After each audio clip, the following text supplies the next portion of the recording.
Gayle বা রাসেল নয়, West ইন্ডিজের ডাবল বিশ্বকাপ জয়ের নায়কের নাম মার্লন স্যামুয়েলস। স্যামুয়েলস ছাড়া ওয়েস্ট ইন্ডিজ হয়তো 2012 ও 2016 সালের টি-20 বিশ্বকাপ জিততে পারত না। প্রয়োজনের সময় জ্বলে উঠতেন বলে তাকে বলা হতো বিগ ম্যাচ প্লেয়ার। ব্যাট হাতে স্যামুয়েলস যেমন হাল ধরতে জানতেন, আবার প্রয়োজনের সময় ঝড়ও তুলতে পারতেন। 2012 ও 2016 টি-20 বিশ্বকাপে স্যামুয়েলসের বিরচিত অবদান সম্পর্কে বিস্তারিত জেনে নিন। স্যামুয়েলস যখন 2000 সালে পাকিস্তানের বিপক্ষে ওডিআই অভিষেক করেন, তখন তাকে ধরা হতো ক্যারিবীয় ক্রিকেটের পরবর্তী ব্রায়ান লারা। ভারত ও অস্ট্রেলিয়ার মতো দলগুলোর বিপক্ষে তরুণ স্যামুয়েলসের ব্যাট নিয়মিত হাসত, কিন্তু বিপত্তি বাধে 2007 সালে। ভারতের বিপক্ষে চলা সিরিজের সময় একজন সাথে দলের ভেতরের তথ্য আদান প্রদান করার অভিযোগে আইসিসি তাকে 2 বছরের জন্য নিষিদ্ধ করে। অনেকে ধরে নিয়েছিলেন তার ক্যারিয়ার শেষ। তবে 2012 আইপিএলে পুনে ওয়ারিয়র্সের হয়ে খেলে তিনি আত্মবিশ্বাস ফিরে পান। এরপর 2012 বিশ্বকাপে জায়গা পান। গ্রুপ পর্বে সাদামাটা পারফর্ম করেন। ফাইনালের আগে খেলা তার 5টি ইনিংস ছিল এমন: অস্ট্রেলিয়ার বিপক্ষে 19, আয়ারল্যান্ডের বিপক্ষে 26, ইংল্যান্ডের বিপক্ষে 50, শ্রীলঙ্কার বিপক্ষে 4, নিউজিল্যান্ডের বিপক্ষে 30। তবে কাজের কাজটা করেন ফাইনালে। কলম্বোর প্রেমাদাসা স্টেডিয়ামে স্বাগতিক শ্রীলঙ্কার বিপক্ষে ওয়েস্ট ইন্ডিজ যখন ব্যাটিংয়ে নামে, তখন শুরুটা ছিল বিভীষিকাময়। ক্রিস গেইল মাত্র 3 রানে আউট হন। পাওয়ার প্লে শেষে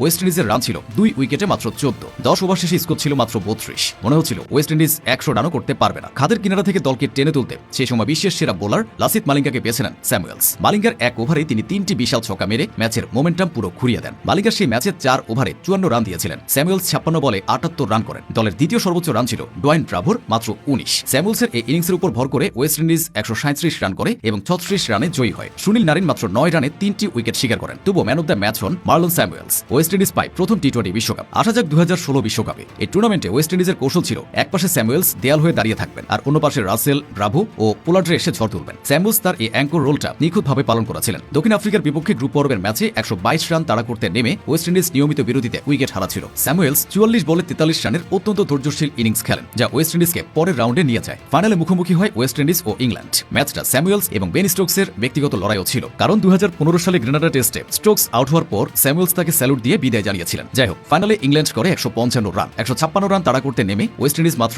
11 রানে 3 উইকেট হারিয়ে ফেলে। গেইল, চার্লস ও সিমন্স প্যাভিলিয়নে ফেরাতে জয়ের ঘ্রাণ পাচ্ছিল ইংলিশরা। তবে ইডেন গার্ডেন্সে সেদিন আরও রূপকথা বাকি ছিল। ধীরগতিতে খেলতে থাকা স্যামুয়েলস 66 বলে 85 রান করে অপরাজিত থাকেন। সেদিন নায়ক ছিলেন 4 বলে 4 ছক্কা মারা কার্লোস ব্রাথওয়েট। তবু ম্যান অব দ্য ম্যাচ হয়েছিলেন সেই স্যামুয়েলস। পরিসংখ্যানে আপনি তাকে পুরোপুরি বুঝতে পারবেন না, তবে তার ব্যাটিং যারা দেখেছে তারা ইম্প্যাক্ট সম্পর্কে জানে। 2016 বিশ্বকাপ জিতে সংবাদ সম্মেলনে এসে বড় বিতর্কে জন্ম দিয়েছিলেন স্যামুয়েলস। তিনি যখন সাংবাদিকদের সামনে বসেন, তখন জুতো পরা পা দুটি সরাসরি সামনের টেবিলের উপর তুলে দেন, যেখানে সাংবাদিকদের রেকর্ডার এবং মাইক্রোফোন রাখা ছিল। মূলত বেন স্টোকসের সঙ্গে জেদ থেকে তিনি এসব করেছিলেন। সব মিলিয়ে মার্লন স্যামুয়েলস ছিলেন আদর্শ এক টি-20 ব্যাটসম্যান। ওয়েস্ট ইন্ডিজের পাওয়ার হিটারদের ভিড়ে তার রক্ষণ ও আগ্রাসন ইতিহাস হয়ে থাকবে।